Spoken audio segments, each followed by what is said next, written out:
Bonjour. Alors, le Caméra Club Coq d'Orient est heureux de recevoir Jean-François Lapipe. Bonjour Jean-François. Bonjour Aurélie. Alors Jean-François, vous avez couvert un événement extraordinaire, le Vendée Globe, et qui malheureusement touche à sa fin. Qu'est-ce que vous pouvez nous dire? Oui, alors Aurélie, bonjour bien sûr. Et puis effectivement, j'ai suivi avec plaisir, avec un grand plaisir, le Vendée Globe, qui malheureusement, non, c'est pas le terme, parce qu'il faut penser qu'il y a encore des marins en course, des marins qui eux vont rament pour arriver, c'est le cas de le dire, au Sable d'Olonne. Les trois premiers, bien sûr, les trois leaders sont arrivés. Je veux parler de François Gabard, Armel Lecléache et Jean-Pierre Dick en moins de 80 jours. Donc c'est vraiment une course fabuleuse. C'est une course qui a été fabuleuse, mais je le redis encore, on va suivre encore les skippers qui restent en mer, parce que ces gens-là, ils ont besoin de soutien, ils ont besoin qu'on les regarde encore, parce que c'est une course extrêmement difficile, c'est une course très dure, donc il faut suivre ce Vendée Globe, et on va le suivre. Et ces skippers qui continuent, qu'est-ce que ça leur rapporte?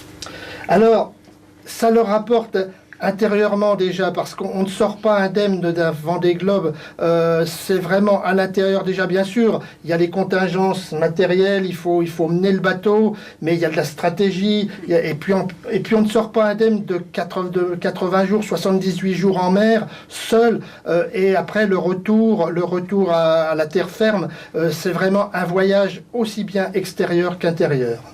Et vous allez continuer à les couvrir avec une telle intensité, parce que le Vendée Globe, là, vous avez été sur tous les fronts. Alors là, pour ces skippers, vous continuez à les suivre? Bien sûr. On n'oubliera pas tous les skippers qui restent en mer, parce que, je vous l'ai dit, il faut les suivre. Et nous, on va continuer à s'y intéresser. On a des grands noms, hein, de la voile. On a Arnaud Boissère, Jean-Pierre Dick, fantastique Jean-Pierre Dick, puisque il navigue sans quille depuis plus de 1500 milles. Il faut voir ce que ça représente d'efforts.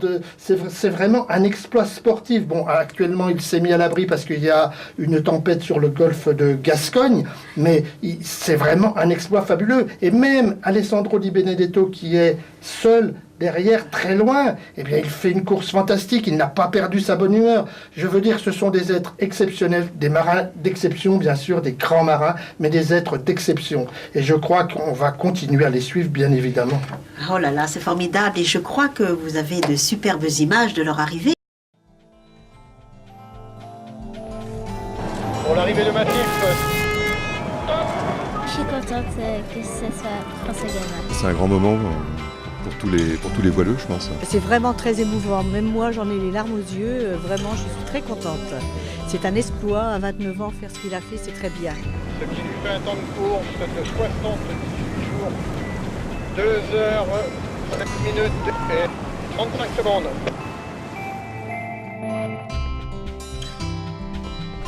Bravo mon petit François, t'as fait une superbe course et chapeau bas, voilà.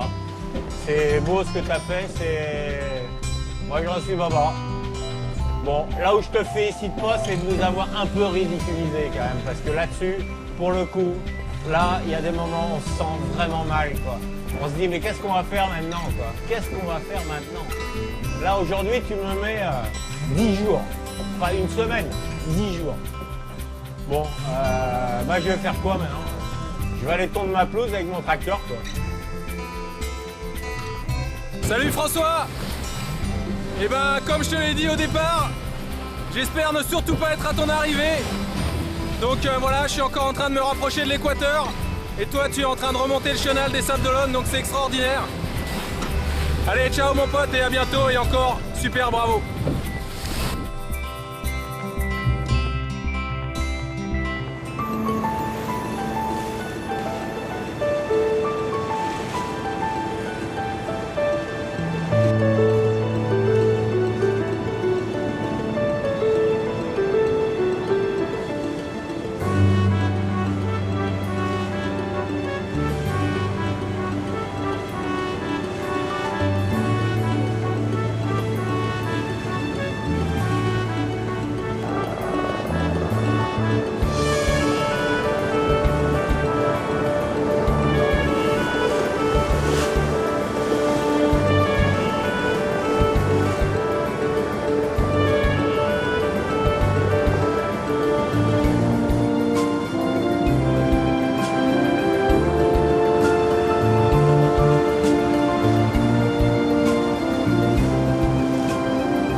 8 h ce matin, l'hélicoptère de l'organisation est parti à la rencontre d'Alex Thompson. 20 minutes plus tard, le skipper du Gobos franchissait la ligne d'arrivée, 80 jours et 19 heures après avoir quitté les Sables d'Olonne. Un peu plus de 2 jours et demi derrière François Gabard et Armel Lecléache, le Britannique accède à la 3e marche du podium, lui qui avait abandonné lors de ses 2 précédentes participations. C'est mon 3e Vendée Globe. Je suis déjà allé 3 fois dans cette direction et c'est la première fois que je vais dans cette direction-là. Je peux vous dire que c'est génial aussi de venir dans ce sens-là. Qu'est-ce que je ressens? Je suis fier d'avoir pris part à la course. François a fait un job incroyable, Armel aussi. François, c'est juste incroyable qu'il ait battu ses records, le record des 24 heures, le record de l'épreuve. Ce qu'il a fait est fabuleux et je suis vraiment honoré d'être ici à la 3e place. S'il n'avait pas été contrarié par des problèmes d'énergie pendant les 2 tiers de la course, Alex Thompson serait probablement passé lui aussi sous la barre des 80 jours. Et on n'oubliera pas non plus sa décision de modifier sa trajectoire à quelques jours de l'arrivée afin de s'assurer que tout allait bien pour Jean-Pierre Dick et son bateau sans quille dans un fort coup de vent. Dans les prochains jours, les prochaines semaines, ce sont les arrivées des 8 concurrents toujours en mer qui se succéderont. Et pour certains d'entre eux, la route est encore longue. Le passage au large de l'île de Fernando de Noronha. On est accompagné par des dauphins. C'est génial. Il y a un poisson volant aussi qui a dû tomber sur le pont il y a quelques temps parce que il est mort. Et puis maintenant ça va être le passage de l'équateur demain. L'équateur, Alessandro Di Benedetto s'en trouve encore à plus de 1200 milles. Et comme on peut le voir, rien ne lui est épargné. Un peu plus de 40 nœuds.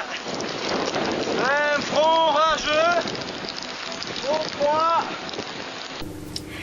Alors voilà, nous venons de voir ces images particulièrement sublimes. Et quelle émotion pour l'arrivée de ces 3 champions. Alors, quelles sont les arrivées prochaines? Alors, les arrivées prochaines, les 3 premiers, je les rappelle, hein, François Gabard, vainqueur de la 7e édition du Vendée Globe. Ensuite, Armel Lecléache à 3 heures, il est arrivé à 3h17 minutes après. 3e, Alex Thompson, donc, qui est arrivé. Maintenant, reste en course Jean-Pierre Dick, qui possède 1229 milles d'avance sur Jean Le Cam, qui est donc le prochain arrivé après Jean-Pierre Dick. Il faut rappeler que Jean-Pierre Dick est arrêté actuellement, mais il possède encore 1229 milles d'avance. Suivent après Mike Golding à 1296 milles, Dominique Wavre à 1741 milles, Arnaud Boissière à 1886 milles. Ensuite vient Javier Sanso à 2042 000, Bertrand de Broc à 2348 000, Tanguy de Lamotte à 2910 000 et fermant la marche, Alessandro Di Benedetto à 3955 000. Jean-Pierre Dick devrait arriver aux environs de mardi ou mercredi prochain, mais c'est la météo qui commandera cette arrivée. Tout à fait. Et donc, on pourra dire que le Vendée Globe ferme ses portes officiellement à peu près quand? Eh bien, le Vendée Globe fermera ses portes aux alentours fin février, le 25 février. Mais c'est la météo qui commande. S'il n'y a pas de vent, avec l'anticyclone des Açores, bien, les marins avancent moins. Donc, 25 février, 27 février peut-être, mais on ne peut pas être précis. D'accord. En tout cas, merci Jean-François de nous avoir partagé cette aventure humaine extraordinaire. Et merci de cette présentation. Merci de ces informations. Merci à toi, Aurélie.